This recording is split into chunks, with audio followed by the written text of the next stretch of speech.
기도하겠습니다. 하나님 아버지, 이 아침에 스데반의 설교 내용을 묵상하려고 합니다. 그의 설교 속에서 제가 깨달아야 할 말씀을 깨닫도록 성령 하나님 도와주시옵소서. 예수님 이름으로 기도합니다. 오늘 묵상할 말씀은 사도행전 7장 9절로 16절 말씀입니다. 오늘 본문 9절은 여러 조상이 요셉을 시기하여 애굽에 팔았다라는 말로 시작합니다. 아는 대로 아브라함의 손자인 야곱은 4명의 아내를 통해서 12명의 아들을 낳았는데 그 중에 요셉이 11번째로 태어났지요. 그런데 이 요셉은 지난 시간에 묵상한 대로 다른 형제들의 미움을 받아서 애굽의 종으로 팔려갔었습니다. 그곳에서 13년간 억울하게 종살이와 옥살이를 했지요.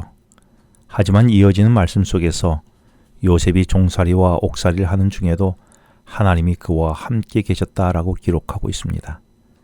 이때 드는 질문은 하나님이 함께 하셨다면 비록 형들의 미움을 받아 애굽에 팔려갔다 해도 처음부터 편안하게 지낼 수 있도록 해야 하지 않을까 생각되지 않습니까? 왜 하나님은 그와 함께 계셨는데 눈물겹고 고달픈 종살이와 옥살이를 13년 동안 거치게 하셨을까요? 창세기 37장 2절로 4절에 보면 요셉은 형들의 바르게 살지 못함에 아버지의 권위로 고치도록 아버지께 고자질했었습니다. 그러나 이런 과정에 아버지의 사랑을 듬뿍 받은 요셉으로서는 놓쳤던 지혜가 있었던 것이고 이것이 형들로 더욱 시기와 질투를 유발하게 했던 것입니다. 아버지의 편애 속에서 개발되어야 할 그의 이기적이고 자기중심적 성품이 형들에 의해 팔려가는 순간과 애굽에서의 13년 동안의 요셉이 종살이와 옥살이를 통해서 남을 배려할 줄 아는 성숙한 인간이 되어 바로 세워져가는 소중한 시간이 되었던 것입니다. 그리고 요셉에게는 이런 시간이 필요했던 것이죠. 창세기 39장 4절에서 보디발 집에서 신임을 얻어 요셉을 가정 총무로 삼고 자기의 소유를 다 그의 손에 위탁했다라고 했는데 이로 인해 요셉은 자기도 모르게 재무 관리 훈련을 받았던 것입니다. 그리고 어느 날 보디발 장군의 아내의 농간으로 억울하게 옥살이를 하게 되었었지요. 그런데 그가 갇혔던 옥은 보디발 장군 관저에 딸린 감옥으로서 주로 국사범과 정치범들이 갇힌 감옥이었습니다. 요셉은 그 감옥에서도 신임을 얻어 창세기 39장 22절에 간수장이 옥중 죄수를 다 요셉의 손에 맡김으로 그 재반 사물을 요셉이 처리했다라고 했습니다. 감옥 속에 갇힌 정치범을 관리하는 책임자가 되었던 것이죠. 그래서 이번에는 아주 자연스럽게 인사관리 훈련과 정치 수업을 받았던 것입니다.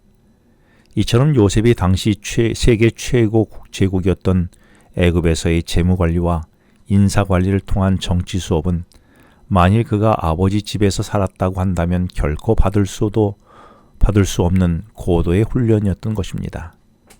이렇게 하여 스데반은 10절에서 하나님의 방법으로 그와 같은 훈련을 거치게 하심으로써 이기적인 요셉이 이집트의 총리가 되도록 친히 바로 세워주셨던 것입니다.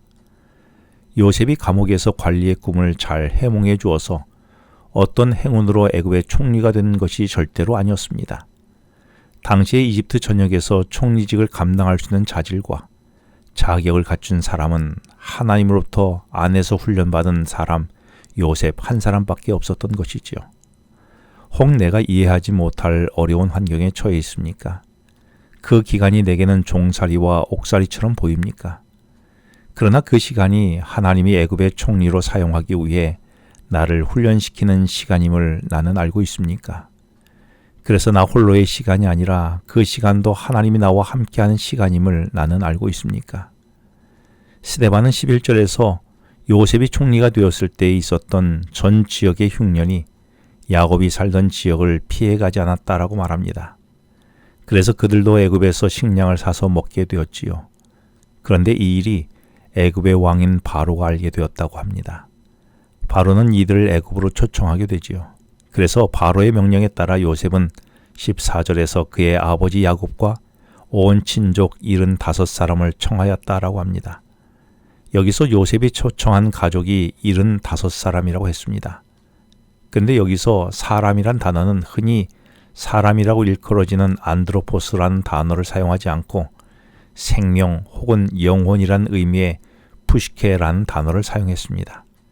이 의미는 요셉이 75명의 사람을 초청했는데 요셉이 단순히 먹여 살리고 애굽 구경시켜주기 위해서 초청한 것이 아니라 자신이 거두어야 할 사람의 영혼과 생명을 자기 삶 한가운데로 초청한 것이었습니다.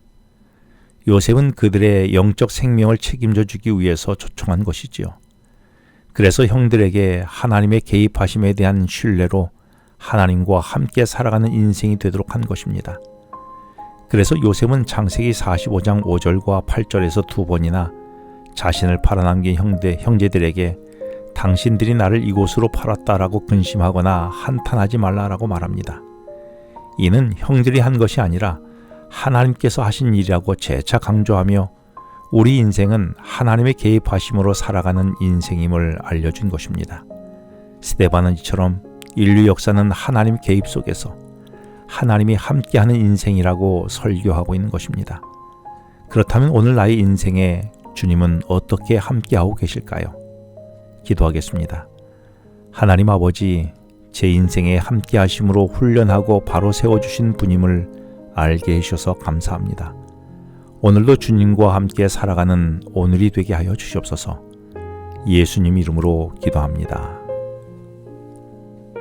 지금은 개인 기도 시간입니다.